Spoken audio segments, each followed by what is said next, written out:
Hi friends, आज के इस लेक्चर में हम समझेंगे कि कैसे लैब में वेरीफाई किया जा सकता है Ohm's law. Experimentally Ohm's law को वेरीफाई करने के लिए आपको कौन कौन से ऑपरेटर्स चाहिए? एक रेजिस्टेंस वायर या एक रेजिस्टेंस कॉइल चाहिए, एक सेल या बैटरी जो भी अवेलेबल हो वो, एक की, एक रियोस्टेट, एक अमीटर, एक वोल्टमीटर। जैसे ये एक key, this is called a one way की।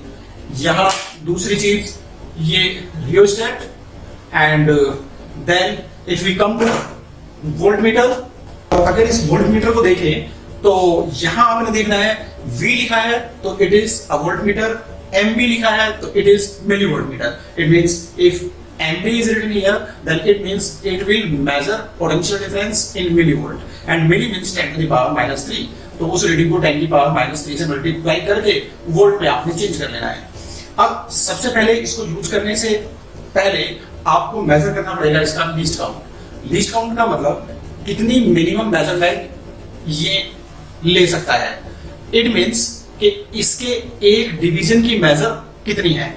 अब इसके लिए अलग अलग वोल्टमीटर की रेंज अलग अलग होती है, तो इसलिए आपने अपने वोल्टमीटर में चेक कर लेना है। जैसे मेरे इस वोल्टमीटर में 0 to 0.5 वोल्ट, यानी range of 0 to 0.5 volt is divided into 10 equal divisions. अगर 0.5 वोल्ट को 10 इक्वल डिवीजन में डिवाइड किया है तो 10 divisions are measuring 0.5 volt, then 1 division will measure 0.5 by 10, it means 0.05 volt.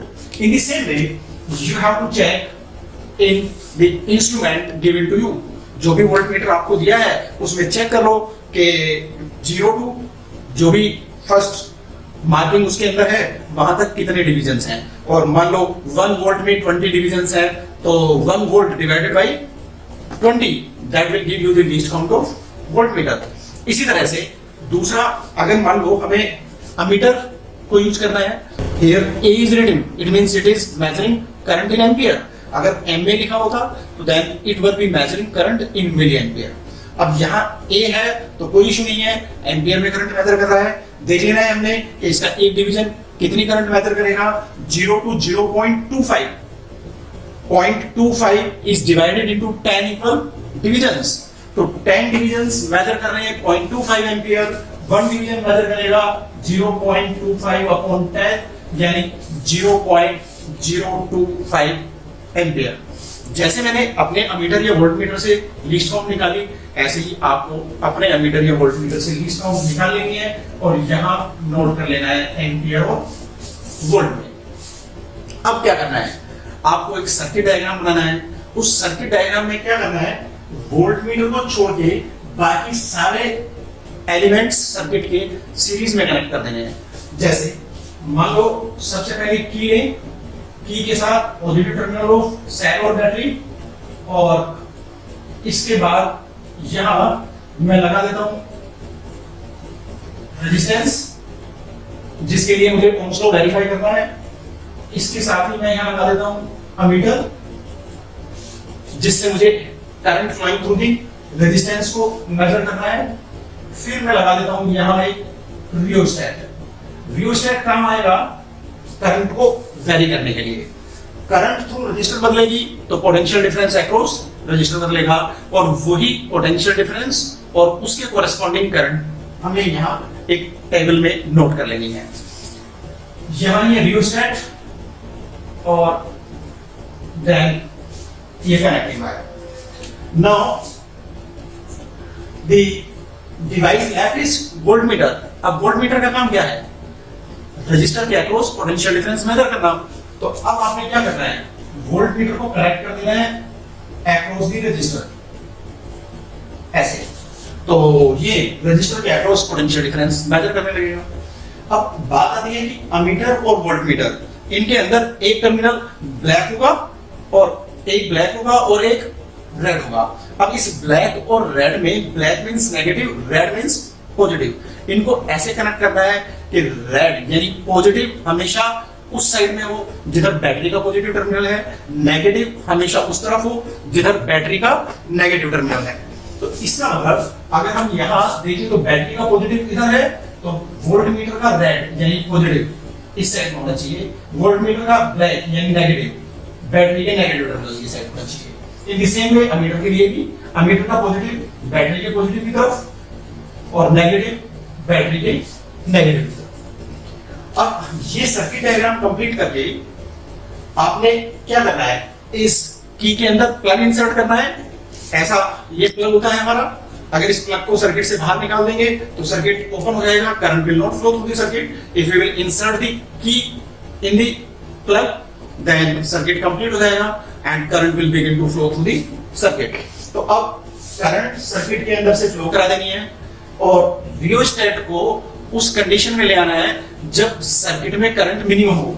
अब करंट मिनिमम सर्किट में कब होगी, जब रियोस्टेट मैक्सिमम रेजिस्टेंस ऑफर करेगा। अब रियोस्टेट मैक्सिमम रेजिस्टेंस कब ऑफर करेगा, जब इसका स्लाइडिंग कॉन्टैक्ट यहां फारदेस्ट पोजीशन पे हुआ। तो यहां कहीं लाके सबसे पहले करंट को सर्किट के अंदर मिनिमम कर लेना है।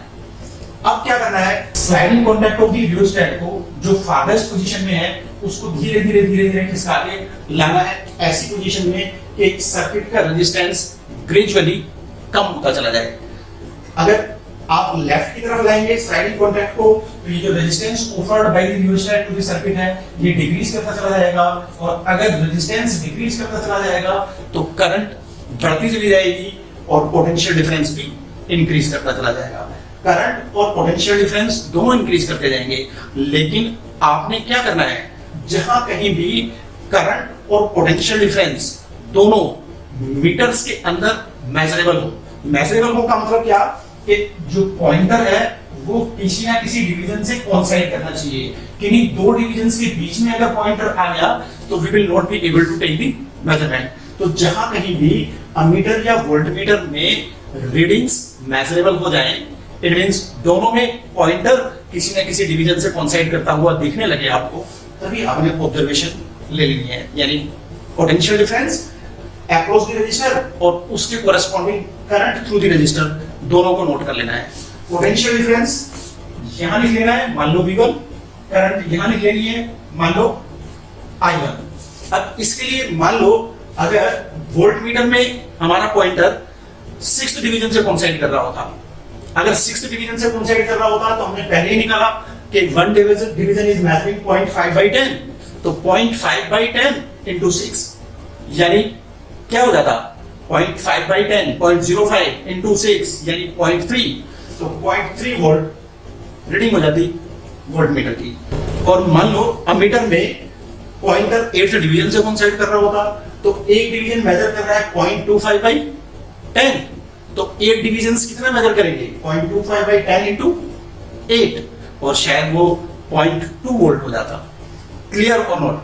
ऐसे ही आपने जहां कहीं भी लगे कि अमीटर और वोल्टमीटर दोनों की रीडिंग्स नोटिसेबल हैं, यानी पॉइंटर किसी ना किसी डिवीजन से कोइंसाइड कर रहे हैं दोनों ही मीटर्स में, रीडिंग्स को नोट करते रहना है, धीरे धीरे रियोस्टेट को आगे खिसका के।